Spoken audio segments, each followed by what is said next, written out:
Nunca el Sistema Nacional de Defunciones ha sido el mejor de los indicadores para encontrar el número de homicidios. Y eso tiene una razón. Si no ocurre, Mávila, que toman a 3, 4 personas y se le presenta como organización criminal porque son 4 coincidentes, 4 pájaros por un dato. En el Perú hay 2.692 empresas de seguridad privada. Formales, correctamente, ¿cuánto? 400, 500, no creo que sean más.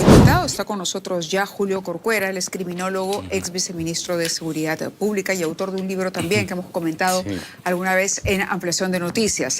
El tema de la inseguridad sigue siendo un tema complejo en nuestro país que parece no encontrar. El gobierno ha postergado ya, no por una, sino por por lo menos dos veces, la presentación de este plan. ¿Qué le dice sobre esto? Y lo otro que quería preguntarle es, ¿qué pasa con las cifras? Porque realmente se produjo en la mañana una situación, a ver, por un lado el general Arriola desautorizando las cifras de alguna manera de SINADEF y luego sale el ministro de Salud diciendo que no lo llegamos a entender exactamente bien qué es lo que decía el ministro, pero ¿sigue siendo el SINADEF una fuente confiable para conocer el número de muertes violentas que hay en nuestro país? ¿Usted defendería eso? Yo, sí, Mávila, un gusto saludarlo a usted y a la audiencia. En principio acá hay un tema de fondo. Nunca, ni hoy ni antes, el Sistema Nacional de Defunciones ha sido el mejor de los indicadores para encontrar el número de homicidios. Y eso tiene una razón central. Lo que cuenta el Sistema Nacional de Defunciones son certificados de defunción, no cadáveres. Quiero decir, si encuentra el cadáver de un NN, no aparece en ese Sistema Nacional de Defunciones. Y hablando en términos de la práctica, la realidad, por ejemplo, yo recuerdo algunos casos en donde ha habido lamentablemente víctimas en un desmoronamiento, por ejemplo, y los familiares han decidido no llevarlo a la morgue, sino enterrarlo directamente por X razones. Estoy hablando en zonas rurales, por ejemplo.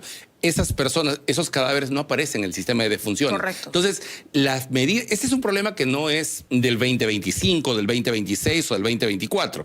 El problema ya se ha detectado más o menos en el año 2006, 7 y 8. Mire, más de 15 años atrás. ¿Cuál es el problema? El Ministerio Público tenía una cifra de homicidios. La policía tenía otra cifra de homicidios.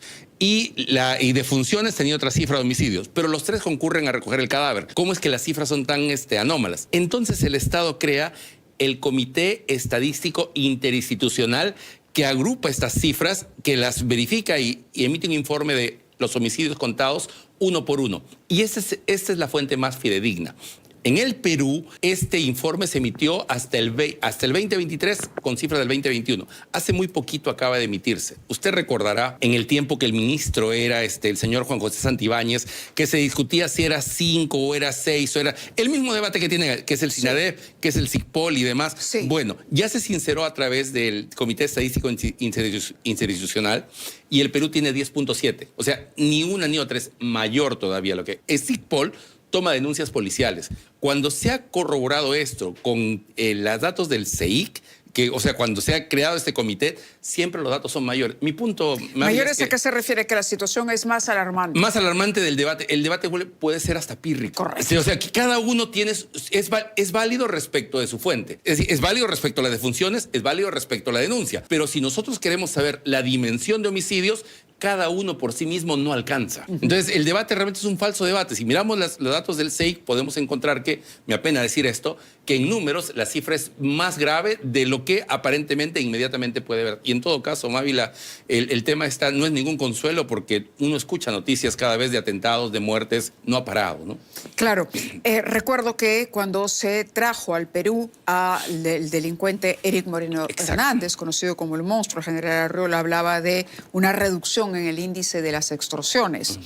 ¿Esto es así? Aquí hay varias formas de ver el dato y de mirarlo de diferentes maneras. Uno puede hablar de una reducción en la tasa de denuncias de pronto, porque al final del año sí hubo una reducción de las denuncias, pero la reducción de las denuncias no quiere decir que en comas no se extorsione. Cuando cierra el 2025, cifras oficiales del SICPOL, el porcentaje de denuncias del 2025 respecto del 2024 aumenta en 20%.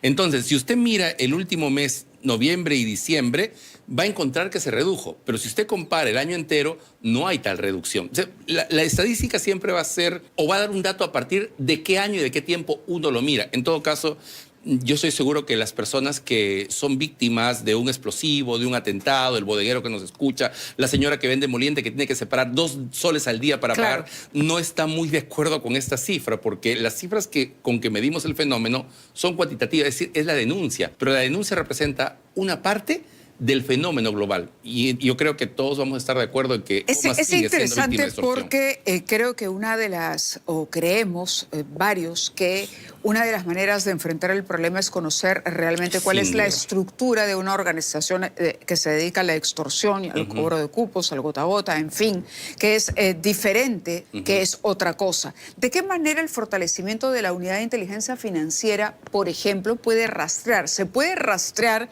el dinero y ahorcar a estas organizaciones o es difícil hacerlo porque cómo mueven los dineros producto de la extorsión? Este es un tema vital, central, yo creo que es el corazón del asunto. ¿Por qué? Porque las organizaciones criminales en el Perú, como las que conocemos, pues los Hijos del Cono Norte, los malditos de Bayóvar... Deberemos tener ¿cuántas? No creo que lleguen a 50. O sea, hablamos de organizaciones, no de bandas. Claro. Este es un trato importante. Así como Naciones Unidas o Europol, debemos tener un índice de organizaciones criminales, porque cuando nosotros luchamos contra el crimen organizado, eso es deleterio.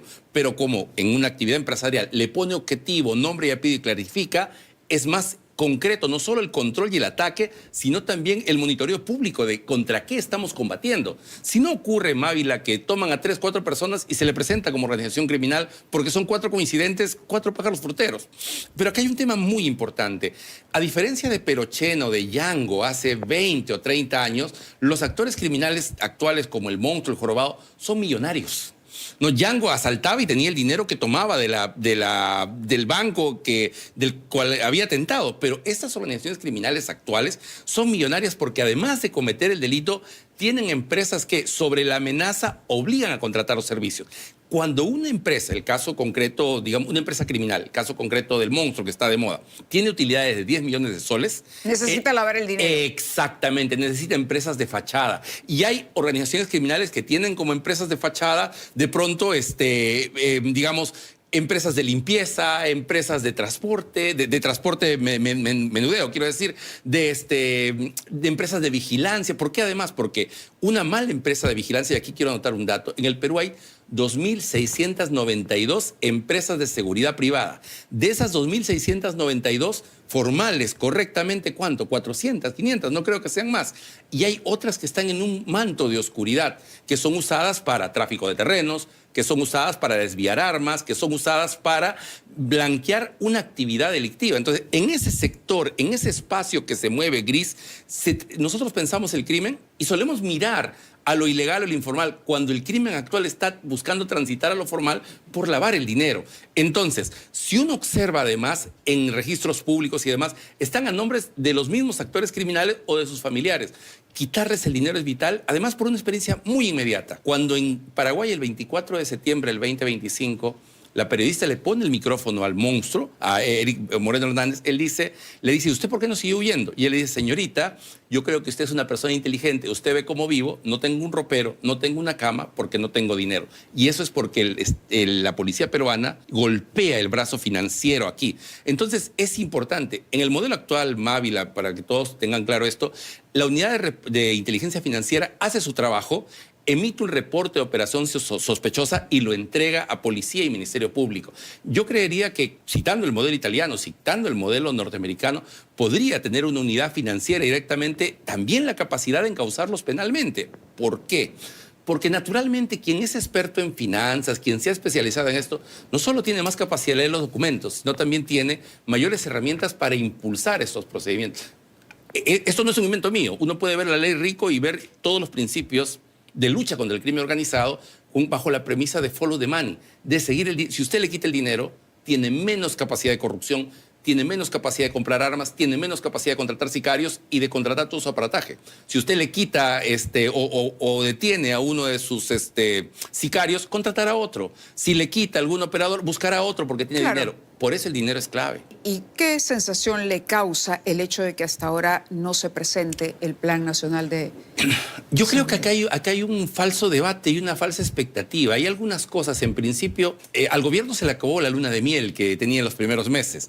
Usted recordará que hubieron muchos anuncios que se hicieron uno detrás de otro. Sí. Y creo que, honestamente, a la luz del tiempo esto ha sido un error y ha terminado complicando al mismo gobierno. ¿Por qué? Porque quien planteó el tema del plan, quien puso plazos, fue el mismo gobierno que luego se ha venido en complicación. Ahora, digamos que hay algunas premisas, por lo menos tres, que a mí me parecen críticas en el asunto. La primera, se ha planteado y se ha construido el discurso a partir del Plan Bratton. Plan Bratton que aparece entre los 80 y 90 en Nueva York para combatir el hurto y el robo. El Nueva York de los 80, el Nueva York de Bratton y de Rudy Giuliani tenía problemas de hurto y robo, no de extorsión, no de crimen organizado, no de lavado de activos, no mataban a transportistas ni nada parecido. El Plan Bratton se planteó en una lógica distinta. Ahora, si nos trasladamos a los Estados Unidos de esa época, posterior a esa aplicación... No había amenazas por WhatsApp. Para nada. 30 años atrás, 30 y tantos, era un mundo distinto. Pero además de eso, Mávila, ese Plan Bratton se busca implantar en California y en Indiana. Y en los dos, con el mismo Bratton y con el mismo Giuliani, en los dos lugares fracasa. Tenían en una época de tiempo cercana, en los 80, y en esa zona.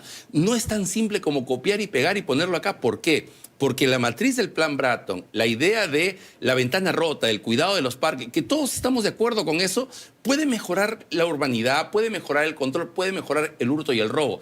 Pero, y me dirijo a los transportistas, a los señores que tienen bodega, el problema no es hurto y robo. Es más, los datos de hurto y robo en el último tiempo vienen bajando. Ese es un primer elemento crítico. Un segundo elemento crítico. Digamos que el plan es maravillosamente muy diseñado, digamos que es así. Ningún plan y ninguna ley, por muy bien hecha que esté, detiene el delito.